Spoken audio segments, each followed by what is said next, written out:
Ciao e bentornati su Ilaria Tutorial. Oggi prepareremo un coniglietto pasquale goloso. Serviranno gomma eva, colla a caldo, lana, un paio di forbici e un mini vaso per i fiori. Arrotoliamo il filo di lana intorno alla mano, 50 giri. Con un altro pezzetto di filo facciamo 2 nodi al centro e tagliamo tutto, sia sopra che sotto. Rasiamo quasi ad arrivare fino al centro. Ridiamo vita al nostro piccolo pompon ed ecco qua.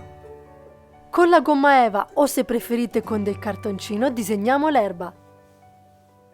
Ritagliamo, mettiamo la colla e attacchiamolo all'interno.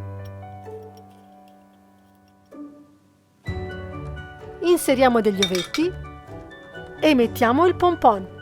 Ritagliamo 2 ovali alti più o meno quanto il pompon.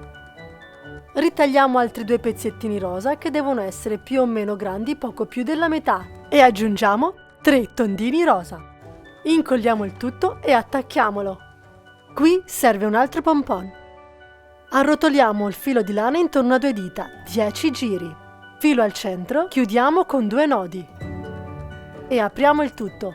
Rasiamo, diamo un po' di forma e attacchiamo con un po' di colla.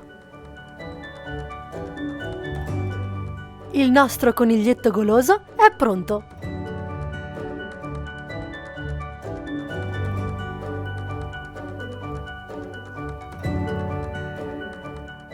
Perfetto anche come segnaposto!